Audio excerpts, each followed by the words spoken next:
on va quitter votre univers personnel, bien qu'on pourrait y consacrer une soirée tout entière, parce que vous avez quand même une vie incroyable. Et là, on a survolé votre parcours jusqu'à ce moment critique où vous prenez conscience de ce que vous pourrez faire dans la vie.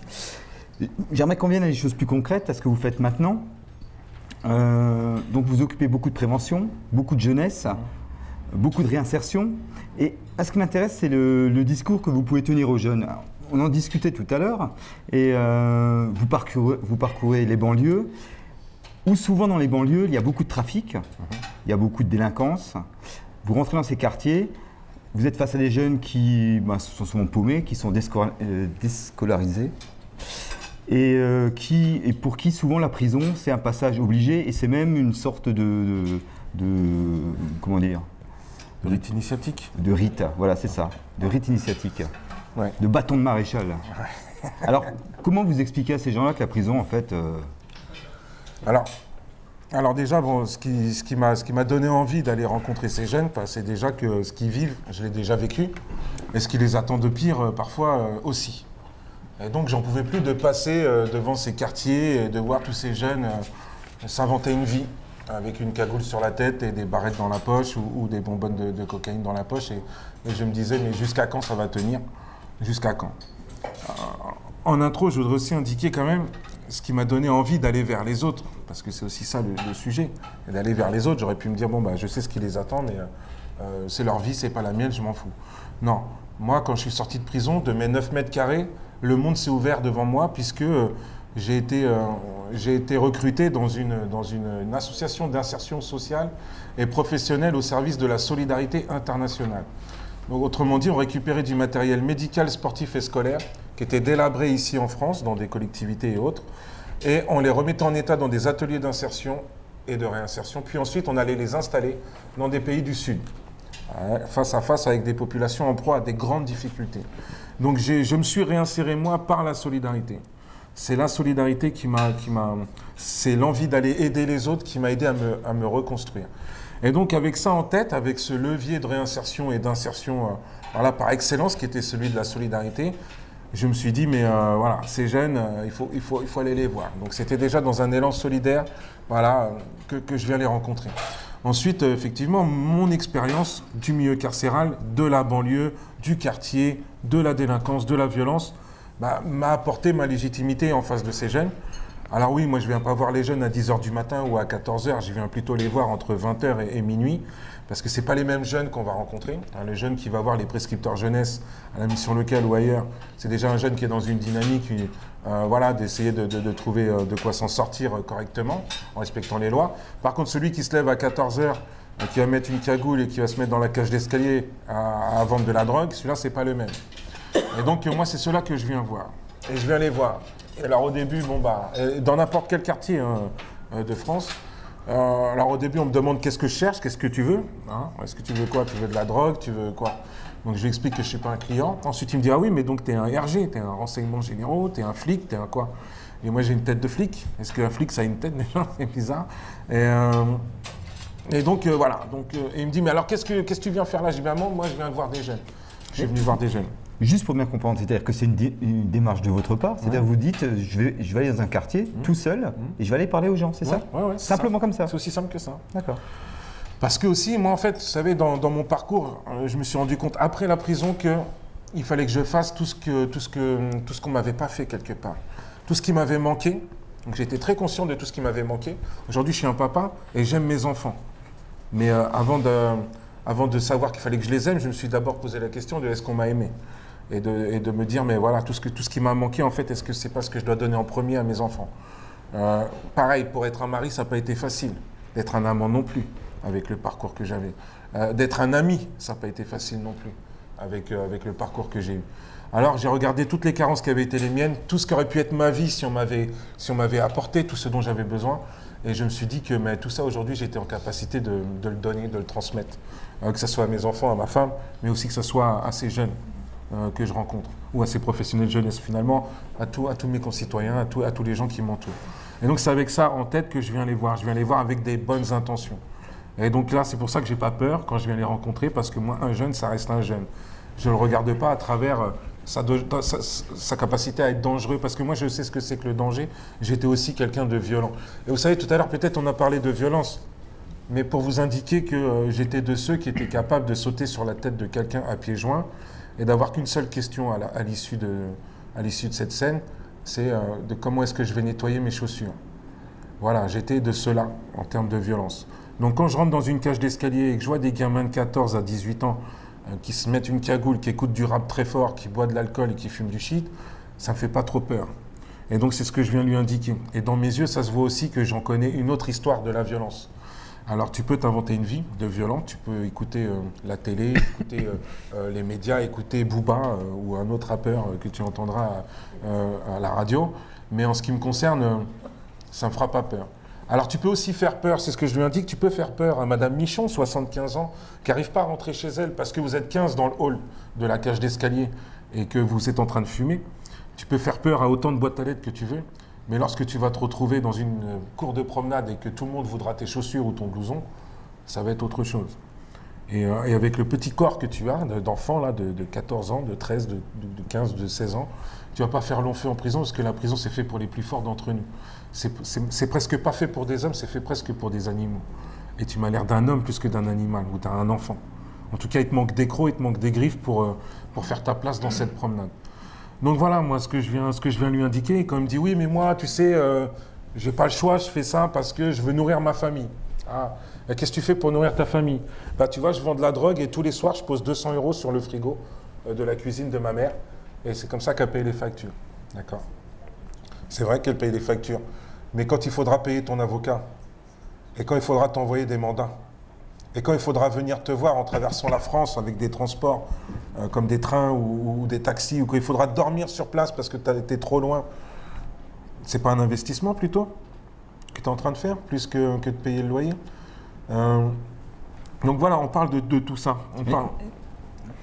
On comprend, enfin, en ce qui me concerne, je comprends très bien le discours, mais est-ce que c'est quelque chose qui est entendu? Parce que finalement, aller parler au type dans sa cage d'escalier, le lendemain, il est comme face à son quotidien, et les 200 €, il va en avoir besoin. Alors, parce qu'en termes d'avenir, un gamin de 14 ou 15 ans, il ne peut pas se projeter.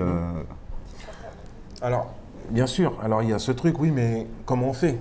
Comment on fait autrement? Donc, il y a eu des jeunes que j'ai rencontrés qui avaient l'âge entre 18 et 25 ans et que je pouvais amener avec moi en mission de solidarité humanitaire. Dans cette association, on faisait des chantiers, donc je les ramenais avec moi, qu'il y avait une possibilité de venir. Maintenant, pour les autres, je viens leur indiquer que maintenant, il y a le service civique. Et donc, tu as envie d'être utile à ta mère, est-ce que tu n'as pas envie d'être utile aussi à plus de gens encore, hein? Et donc, que tu vendes du shit ou que tu vendes des frigos, ou que tu ailles voir un enfant dans un hôpital parce qu'il est malade et qu'il n'arrive pas à vivre une vie d'enfant normale, et qu'avec un autre jeune comme toi en service civique, de les mettre dans une paire de rollers et de leur faire oublier leur handicap ou leur maladie pendant 2 heures, est-ce que ça serait pas mieux? Et en plus, tu aurais une bourse de subsistance, on s'occuperait de toi, tu aurais un diplôme, etc. On a besoin de toi, non pas par rapport à tout ce qui te manque, mais par rapport à tout ce que tu peux partager. Et donc ça, là, le fait que je viens lui demander d'être utile aux autres, je viens de lui dire qu'on compte sur lui, alors que lui, il pense qu'il ne sert à rien, qu'il peut aider personne et qu'il a besoin de tout et de tout le monde, ça lui redonne un espoir. Donc ça ne veut pas dire que ça change sa vie complètement. Pour certains, c'est le moment, et donc ils prennent la perche. Pour d'autres, ce n'est pas l'heure, et ils la prendront plus tard. En tout cas, mon rôle à moi, c'est de leur donner au moment où je les croise. Et j'ai rencontré des jeunes qui ne l'ont pas prise, cette perche, et qui 2 ans après, je les revois de nouveau. Et qui me disent, mais tu sais Karim, comment j'étais un grand connard quand je t'avais vu la première fois? Parce qu'en fait, ce que tu me disais, je ne l'entendais pas, ça me passait au-dessus. Mais maintenant que je suis en train de passer mon permis Caris pour travailler à l'entrepôt de la Poste et trier du courrier, et que j'ai une petite amie qui est enceinte et que je vais faire ma vie, et bien là, ça résonne dans ma tête. Donc au début, je me remettais beaucoup en question et je continue de le faire lorsque les choses ne fonctionnent pas. Mais j'ai aussi fini par accepter le cheminement, le temps que ça prend dans la tête des gens, les messages que l'on fait passer. Donc voilà, c'est de leur dire qu'on comprend leur... moi, je viens lui dire que je comprends ta réalité parce que je l'ai déjà vécu. Voilà. Par contre, j'ai pas envie de la suite qui va avec. Parce que celle-là aussi, je l'ai aussi vécu. Et personne ne mérite ça. Et même pour te dire, même mon pire ennemi ne mérite pas ce que j'ai vécu. Et je lui dis pourquoi? Tu sais pourquoi? Parce que je sais que c'est pas comme ça qu'il deviendra mon ami. Alors, je ne vais pas le vouloir pour toi, alors que tu n'es ni mon ami ni mon ennemi. Tu es juste un jeune dans lequel je me revois moi aussi. En tous les cas, sache que tu as un avenir, tu as des vraies chances. Et quand il me dit, oui, mais moi, de toute façon, on est des étrangers, nous, la France, c'est pas mon pays. Je dis, mais attends, mais comment c'est pas ton pays, la France? T'es né en France? Il me dit, oui. Ouais, mais mes parents, tes parents, sont pas nés en France. Pour autant, ils ont traversé le monde pour te faire naître ici. Et pourquoi est-ce qu'ils ont choisi la France? N'est-ce pas parce qu'il y a plus de chances ici qu'ailleurs? Tu crois qu'on quitte un pays, qu'on quitte sa famille, qu'on quitte une culture, une origine, qu'on traverse la moitié du monde juste parce qu'on en a envie? Pour des gens qui n'ont rien à manger, qui n'ont pas d'avenir. Et ils sont arrivés ici, il a travaillé combien d'heures par jour? Il m'a dit, je l'ai jamais vu, moi, mon père, je le voyais, il était toujours en bleu de travail. La nuit, le jour, le week-end. Pas de vacances, rien. Les vacances, on met un peu d'argent de côté, on part 15 jours au bled. Voilà. Et je dis alors, j'ai dit, j'ai l'impression que tes problèmes, c'est pas les tiens, c'est ceux de tes parents que tu es en train de me parler là. Mais tu n'es pas ton père. Tu es le fils de ton père. Et donc lui, il a traversé le monde pour avoir plus de chance ici, mais toi, tu es né ici. Mais tu refuses ces chances. C'est quand même particulier. Tu es en train de te plaindre d'un truc qui n'a pas lieu. Donc il faut respecter l'héritage de tes parents. Donc je lui indique aussi. Je lui dis alors, est-ce que tes parents, ils t'ont laissé un compte en banque? Ils t'ont laissé un immeuble, un appartement, une voiture? Ils t'ont laissé quoi? Une entreprise? Hein? Non, mais ils t'ont laissé leur parcours. C'est ça qu'ils t'ont laissé. Ils t'ont laissé cette force, cette envie de vivre, cette envie de donner le meilleur de ce qu'a été leur vie. Et ça, toi, tu ne le vois pas. Tu as l'impression que c'est de la merde, entre guillemets. Et c'est ça l'héritage de tes parents. Il y en a qui laissent des comptes en banque, il y en a qui laissent le parcours d'une vie. Eh bien, le tien, c'est ça. Et pour moi, ça coûte plus cher qu'un compte en banque. Mais c'est à toi de le voir. Bon, voilà, on revient un peu là-dessus. Ensuite, il y a tous ceux qui vont revenir avec cette histoire communautaire, religieuse. Oui, mais sur le Coran, sur la Mecque, ils ne nous aiment pas, les Français. Eh bien, sur le Coran, tu l'as lu le Coran? Non? Tu as lu quoi? Ouais, mais dans les livres d'histoire, ils nous parlent de ci, de ça, mais en vérité, c'est pas ça, moi, mon histoire. Mais je dis, ton histoire, c'est quoi? Ah, mon histoire, c'est celle d'un Algérien. Mais oui, mais t'es français. T'as oublié que t'étais français. Donc en fait, voilà. Il y a quand même un refus. Il y a quand même un refus de l'identité française. Ouais. C'est comme quelque chose qu'on entend beaucoup et qui enfin, c'est un problème qu'on a décelé.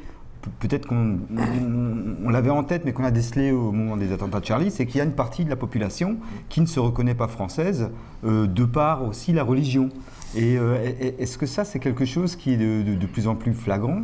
C'est un problème que vous rencontrez de plus en plus souvent. Et comment on peut lutter par rapport à ça? Parce que c'est quand même un univers qui est très prosélyte. Et comment la parole d'un seul homme, alors vous n'êtes pas tout seul, peut faire le poids par rapport à des imams autoproclamés, comme on en parlait tout à l'heure? Alors, enfin voilà, déjà on ne s'intègre pas par le rejet. Donc ça c'est important. Des jeunes se sentent rejetés parce qu'ils habitent dans des quartiers qui sont enclavés, qu'ils ont des difficultés scolaires, parce que les parents ont des difficultés de compréhension de la langue française, des études, donc ils n'ont pas pu suivre les gamins quand ils allaient à l'école, faire les devoirs avec. Donc quand vous n'avez pas les parents qui suivent l'éducation nationale, l'éducation, voilà, l'enseignement, ben d'un coup pour le gamin c'est une dérive. Les parents ne comprennent pas ce que je fais. Donc je peux leur dire que je n'ai pas de devoir, je me barre. Et pendant que je vais dehors, ben, je rencontre qui? Je rencontre un mec qui va me dire tiens 30 € par jour, un talkie-walkie, dès que tu vois la police tu m'appelles. Voilà, mais tu travailles 8 heures avec moi. Donc voilà, il y a la fracture scolaire, il y a la fracture familiale, il y a cette spirale-là de délinquance, parce que dès que vous êtes dans la rue, dans un quartier, la rue elle a horreur du vide. Donc à chaque fois, il y a bien quelque chose qui va se passer, quelqu'un qui va venir vous voir. Et donc il y a ça. Après, le quartier, en fait, quand on habite dans certains quartiers, les jeunes se disent que le centre-ville, c'est une autre ville. C'est ailleurs. C'est comme, on n'y va pas parce que c'est pas pour nous. Mais en même temps, on n'aime pas que les gens viennent là-bas. Mais en même temps, on se plaint. On se dit, mais pourquoi nous? Donc en fait, ils sont à la fois dans des plaintes et à la fois dans des trucs où ils sont bien aussi comme ils sont. C'est-à-dire, c'est une autodéfense. C'est-à-dire que voilà, j'y vais pas, c'est pas grave, je reste ici, mais ici, il y a quoi? Ah, mais les grands frères, ils m'ont expliqué qu'il y a la drogue, il y a les armes, il y a le vol. Et puis, de toute façon, Dieu va nous pardonner. Dieu, il est miséricordieux. L'islam, ils ne nous aiment pas, mais ils seront tous là avec nous. Donc en fait, ils sont dans une espèce de mécanisme comme ça, un peu particulier, des fantasmes qui se brouillent complètement, et des interprétations, surtout des grilles de lecture de la religion, de la politique de la ville, de la politique de l'immigration, de la politique de l'enseignement. Voilà, ils sont dans ces trucs-là, plus enfermés dans les problèmes de leurs propres parents. Donc ça c'est déjà de venir essayer de leur expliquer comment lire les choses autrement. Pourquoi est-ce que, enfin voilà, il y en a, ils disent, ils sont dans l'éducation. En fait, on leur parle jamais de religion. À l'école, on n'en parle pas souvent. C'est le dialogue interreligieux, on n'en parle pas.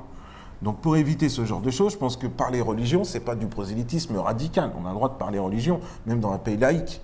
Donc, il faut aussi pouvoir expliquer la laïcité aux jeunes correctement, leur expliquer, ben voilà, ce que sont les religions, telles qu'elles sont représentées. Et pour ça, c'est pas quelqu'un qui va te dire ce que c'est de rencontrer des gens qui le vivent et qui vont t'en parler.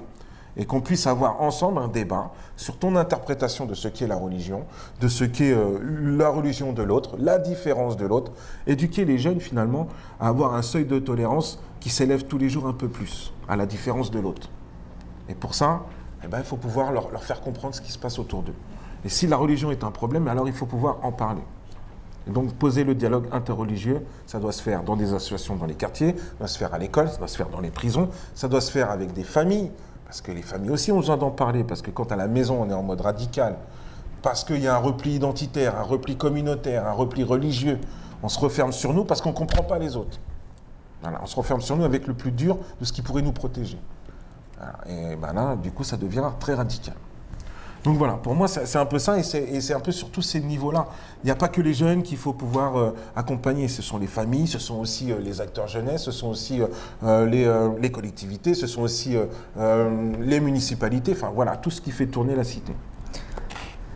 Alors, à propos de la religion en prison, alors, on a l'impression, vu de l'extérieur, que c'est un nid de radicaux islamistes qui propagent ces idées radicales sur toute la population carcérale. Qu'il y a de plus en plus de gens qui sont embrigadés là-dedans et que, alors on parle du manque d'imams, du manque d'aumôniers même peut-être, et que finalement, mettre les gens en prison pour des petits délits, ça en fait ressortir des terroristes. Est-ce que c'est quelque chose que vous avez constaté? Est-ce que c'est une montée que vous avez vu venir? Ce que tu viens de dire, effectivement, ça c'est dans l'inconscient collectif, c'est ce qu'on a envie de nous faire croire. Enfin, en tout cas, c'est dans les médias. On a l'impression que voilà, les prisons dedans, il n'y a que des futurs terroristes et que c'est là qu'on devient un terroriste, quoi. Moi, j'ai envie de vous dire qu'un jeune issu de l'immigration de première, deuxième ou troisième génération, qui sera en échec scolaire, qui tomberait en prison, des faits criminels ou pas, et qui serait de confession musulmane, n'est pas un terroriste en puissance. J'ai envie de dire aussi qu'un terroriste, ça n'est pas un musulman et qu'un musulman n'est pas un terroriste. Ça, c'est en introduction. Ensuite, à l'intérieur de nos prisons, vous savez, les prisons, je crois que moi, je vais prendre mon cas, parce que quand même, c'est ma vie, donc je vais pouvoir prendre mon cas et personne ne pourra dire que c'est pas vrai, parce que c'est ce que j'ai vécu. Moi, j'ai eu ce sentiment d'abandon de ma propre famille. Ensuite, j'ai été abandonné, entre guillemets, par les institutions de l'éducation spécialisée, parce que ces foyers ne m'ont pas aidé. Ça a été un tremplin pour ma criminalité.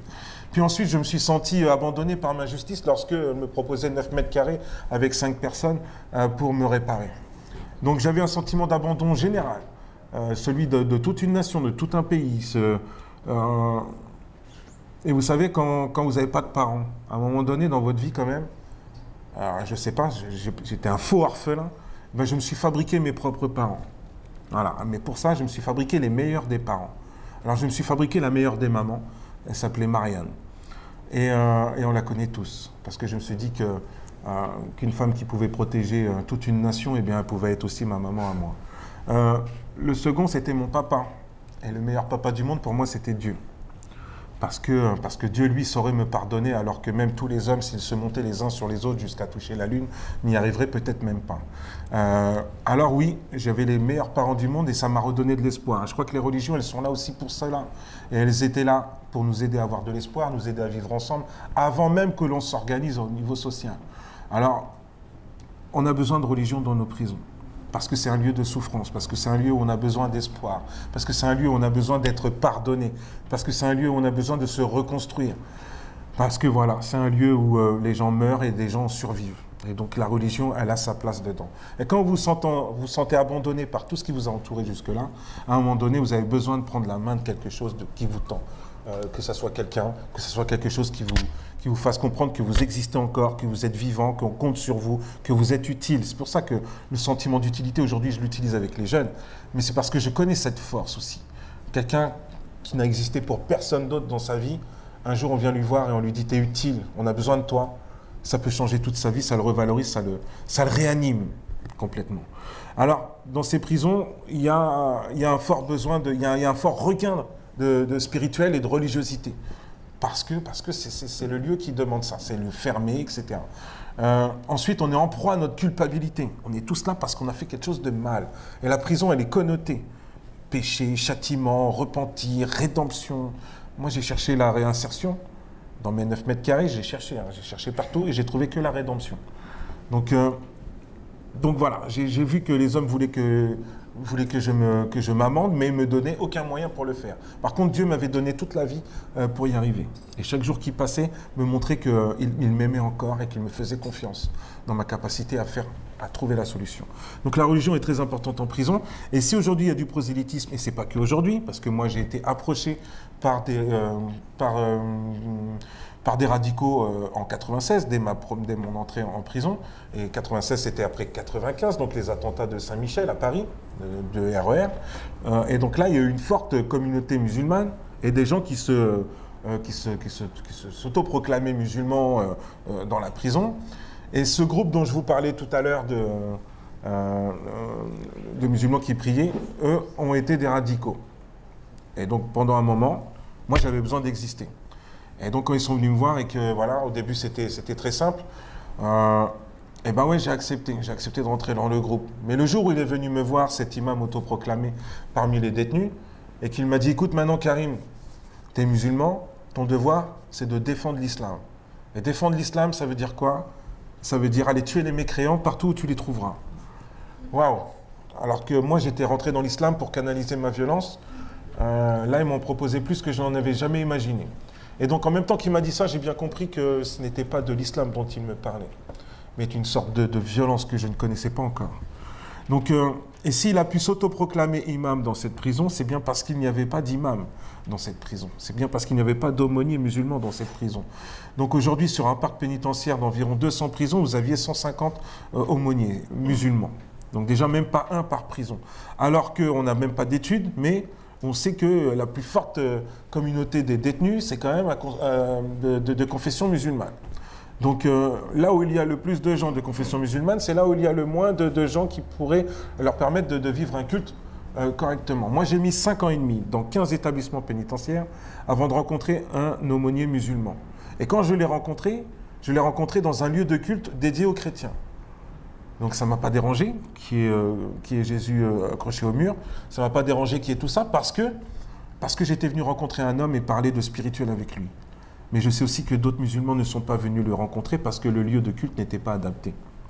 Donc, des aumôniers, en plus, dans leur statut, ils ne sont pas sécurisés, c'est-à-dire qu'ils sont bénévoles, ils travaillent 2 heures par-ci, 2 heures par-là, ils n'ont pas les moyens de faire leur travail correctement, alors qu'ils font des heures pour rentrer dans une prison, c'est super délicat, c'est super compliqué, ça prend du temps.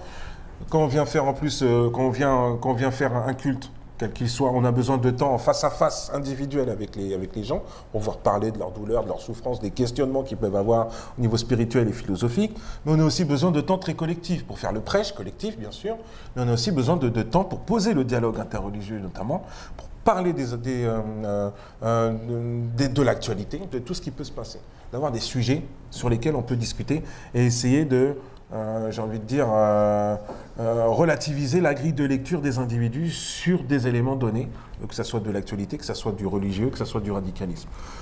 Donc voilà, plus d'imams, ça c'est sûr, et formés par la communauté musulmane sur les questions de l'islam, et formés par l'éducation nationale ou autres concernant la laïcité et les valeurs de la République. Donc ça c'est important pour qu'ils puissent véritablement discuter des deux avec les détenus. Ensuite, il faut des lieux de culte adaptés à chaque lieu, à chaque culte. Il y a quand même le droit de culte, ça c'est pas rien. On a le droit de vivre notre culte comme il le faut, quelle que soit notre confession. Et qu'on puisse poser donc le dialogue interreligieux, c'est ça qui pour moi enrayera le prosélytisme radical. Si aujourd'hui il prolifère dans certaines zones de notre République comme les prisons ou bien comme les quartiers, c'est bien que dans ces prisons ou bien dans ces quartiers sont devenus des zones de non-droit, de non-valeur. Parce que c'est partout où la République n'existe pas, c'est l'occasion à des radicaux de prendre la place. Donc voilà, il faut pouvoir réinjecter nos valeurs, il me semble, dans ces endroits, dans ces zones qui aujourd'hui ne font pas véritablement partie de notre société. Et il ne faut surtout pas banaliser cette exclusion sociale que peut être la prison. La prison est un lieu d'exclusion par excellence, un lieu de souffrance, mais aussi, il ne faut pas oublier que la prison elle a quand même deux objectifs principaux. Un, de mettre à l'écart les individus les plus dangereux de notre société pour protéger l'intérêt général. Et ça, je ne reviens pas là-dessus, c'est important. Et la deuxième, c'est de tout mettre en œuvre pour réinsérer, réintégrer, resocialiser l'individu de manière à ce qu'il ne récidive pas et qu'il ne soit pas à nouveau un danger pour la société. Sauf qu'en faisant juste une zone d'exclusion, une zone de non-droit, eh ben on en fait juste une zone où ces gens-là, bien sûr, ne seront pas un danger pour la société, mais et encore, on a aboli la peine de mort en France parce qu'on ne pouvait plus être des assassins, même face à des assassins. Eh bien aujourd'hui, il ne s'agit pas de faire des victimes juste parce qu'ils ont été bourreaux. Et bien voilà, il faut réintégrer donc les valeurs, réinjecter les valeurs, redonner du sens à la justice et à la République dans ces territoires. Voilà, ça a l'air simple, mais ça veut dire de la prison jusqu'à l'école, en passant par les familles, en passant par partout où il y a des gens dans notre société. C'est-à-dire ça doit être omniprésent, ces questions. Elles doivent être tout le temps là. Alors, on a bien compris que une des clés était la réinsertion, mais je voudrais juste quand même revenir aux conditions de détention. Alors, vous nous avez expliqué dans la première partie comment ça se passe dans une cellule, qu'on se retrouve à plusieurs, hein, qu'on a la tête à moitié dans les toilettes ou près de la porte. Qu'est-ce que vous répondez aux gens qui disent, bah, de toute façon, les types, ils sont en prison, ils l'ont bien cherché, c'est bien fait pour eux. Et ce qui explique aussi peut-être pourquoi, depuis des années, de garde des Sceaux en garde des Sceaux, les conditions ne s'améliorent pas. En fait, les gens n'ont-ils que ce qu'ils méritent ? Ça, c'est la question. C'est souvent le truc qui ressort. Oui, mais ils ont bien que ce qu'ils méritent. Déjà, ils ont Canal+, ils font du sport, ça va, quoi. Ok, mais de la même manière, je veux dire, la prison, c'est la privation de liberté d'aller et de venir. C'est ça la peine, normalement. Est-ce que de me mettre 3 fois par jour nu devant un inconnu, est-ce que ça fait partie de la peine? Est-ce qu'être 22 heures sur 24 dans une cellule de 9 mètres carrés avec 3 ou 4 personnes, est-ce que ça fait partie de la peine? Est-ce que d'avoir des denrées alimentaires à acheter 15 à 30% plus cher qu'à l'extérieur, est-ce que ça fait partie de la peine? Est-ce que de ne pas avoir le droit du travail alors qu'on a un travail en détention, est-ce que ça fait partie de la peine? D'être sous-payé, exploité, faire de l'esclavage par l'activité économique, est-ce que ça fait partie de la peine? Est-ce qu'on ne peut pas arrêter de faire pire à des gens au nom de ce qu'ils ont fait? Parce que je rencontre des gens qui sont là pour défaut de permis et qui va devoir se mettre tout nu 3 fois par jour devant quelqu'un, alors qu'il est dans la cellule avec quelqu'un qui a écrasé la tête de sa femme à 15 coups de radiateur et qui a pris 20 ans. Est-ce que c'est comme ça qu'on fait la prison dans notre pays? Parce que si c'est comme ça, on a aussi beaucoup de questions à se poser sur comment est-ce qu'on fait la justice. Et dans notre pays, on est chaque année condamné par la Cour européenne des droits de l'homme sur les conditions de détention qui ne sont pas respectées, sur les droits humains, alors quand même on est quand même le pays, un des pays fondateurs des droits de l'homme. Et rien ne nous empêche d'aller au bout du monde planter le drapeau des droits de l'homme, quitte à faire la guerre à certaines populations pour qu'ils respectent sur comment on doit vivre ensemble. Alors qu'en bas de chez nous, des gens meurent tellement ils ont du mal à vivre dans ces 9 mètres carrés, tellement ils n'en peuvent plus. Donc les conditions de détention, il faut arrêter, ça ne fait pas partie de la peine. Ça ne fait pas partie de la peine que de se mettre tout nu, ça ne fait pas partie de la peine que d'être là en proie au temps qui passe, que d'être là exclu de tout, d'avoir son courrier qui est lu, de ne pas pouvoir prendre son gamin dans les bras au parloir, d'avoir sa mère qui enlève son soutien-gorge pour passer sous le portique pour venir voir son fils au parloir. Est-ce que tout ça, ça fait partie de la peine? C'est ça qu'il faut se dire aussi. Et donc tout ça, ça contribue à un sentiment d'exclusion, ça génère des frustrations qui vont effectivement rendre plus facile quelqu'un qui va pouvoir venir vous dire, il faut, tu vois, tout cela, il t'aime pas, il faut les tuer. Et bien à ce moment-là, quand vous en êtes là, peut-être qu'à un moment donné, vous êtes capable de dire oui. Et ouais, juste pour exister, juste pour donner un sens à ce que vous vivez, quoi. Alors ouais, ça paraît complètement aberrant, mais plonger dans cet univers, ça devient nécessaire de s'en sortir comme ça. Donc c'est vraiment dommage. Et si moi aujourd'hui, après avoir vécu tout ça, je ne fais pas que d'aller voir ces jeunes dans les quartiers, parce que je pense que c'est important. Et la réinsertion, vous savez, j'ai envie de vous dire, et on n'est pas très loin, la réinsertion, la prison, la justice, pour moi, c'est comme une horloge suisse, très très fine. Et alors, on peut s'employer à faire tourner qu'un seul des rouages. Il y en a qui font que ça, hein, qui font que tourner le rouage politique. Il y en a qui font que ça, de faire tourner le rouage des jeunes ou des médias. Moi, j'ai compris qu'il fallait faire, en fait, cette horloge, si on veut vraiment la mettre à l'heure, il faut faire tourner tous les rouages en même temps, tous les plateaux. C'est comme ça que le mécanisme va prendre et que l'heure va changer. Alors oui, je viens voir des jeunes. Le lendemain, je peux être avec vous ici. Après-demain, je peux être avec Madame Taubira en train d'essayer de faire avancer les choses en proposant un projet de loi comme la réparation civique, redonner du sens à nos valeurs et les réinjecter dans ces endroits-là. Donc voilà, je peux être sur tous les plateaux. Ça ne veut pas dire que je suis tout seul, il y en a plein qui le font aussi. Mais moi, j'essaie d'être sur ce panel-là le plus présent possible. Mais pour ça, on ne peut pas être de tous les combats, ça c'est clair. Mais le mien, c'est celui-là. Et si effectivement, changer la prison, c'est un idéal, eh ben, je l'atteindrai par l'action. Et s'il va falloir convaincre les gens, je vais les convaincre, mais par l'exemple. Et l'exemple, j'en suis l'exemple vivant. J'ai changé un homme, ce n'est pas déterminé à travers l'action qu'il a menée un jour. C'est de tous les jours, de chaque instant, la responsabilité. Et donc aujourd'hui, moi, j'ai commencé ma peine le jour de ma libération, pour tout vous dire. Ouais. Avant ça, j'étais juste châtié, on s'est juste vengé sur moi. J'ai subi une vengeance sociale. Parce que dans ces 9 mètres carrés, j'avais aucun moyen de m'amender. Aucun moyen de montrer qui je pouvais être de meilleur. Le meilleur qu'il y avait en moi, ça n'existait pas. On ne voulait pas le voir, ça n'intéressait personne. Et on m'a mis 10 ans de réclusion criminelle. Et effectivement, je ne cracherai pas dessus. Parce que c'est important. Il faut que il y a des victimes, mais il faut aussi qu'elles soient contentées, qu'elles soient comprises. Mais ce n'est pas en faisant du mal à quelqu'un qui vous a fait du mal que la justice est faite. Alors moi, j'ai rajouté quelque chose dans la balance de la justice lorsque la présidente de la cour d'assises m'a dit 10 ans de réclusion criminelle et 210 000 francs d'amende. J'ai dit, madame, je vais rajouter quelque chose, avec tout le respect que je vous dois à vous et au tribunal. Je vais rajouter cette promesse que je me fais à moi et à mes victimes et à la justice. Je m'en sortirai, soyez-en sûrs. Et je ferai tout pour réparer ce que j'ai cassé, soyez-en sûrs. Et aujourd'hui, depuis 13 ans, oui, je ne fais que réparer ce que j'ai fait. Et je ne souhaite pas que cette peine s'arrête. Et d'ailleurs, elle ne s'arrêtera pas parce qu'elle ne peut pas s'arrêter parce qu'il y a eu mort d'homme. Comment est-ce qu'on fait pour réparer la mort d'un homme? Je ne sais pas. Je ne sais pas et je n'ai pas envie de savoir et j'ai envie de dédier mon existence à essayer d'avancer vers ça. Voilà. Alors voilà. J'ai dû chercher le pardon ailleurs que chez les hommes parce que les hommes n'ont su que convertir la vie d'un homme en 10 ans de privation de dignité, d'humanité et de liberté. Voilà. Je suis arrivé en prison, j'étais usé socialement, je n'arrivais pas à vivre avec les gens, c'est pour ça que j'y suis allé. Et arrivé en prison, j'ai été menacé humainement. Est-ce que c'est ça le but d'une prison dans une société? Est-ce que c'est comme ça qu'on donne toutes les chances à un individu de se réparer? Donc ouais, c'est une révolte. Et quand on est révolté, ben, on est capable de tout. Alors avant, moi, j'ai d'abord été capable de mordre les gens. Et ben, aujourd'hui, je suis capable de leur parler. Et j'ai compris qu'on peut tout gagner en parlant aux gens. On peut faire la guerre, on peut faire l'amour. On peut tuer des gens, on peut en sauver d'autres.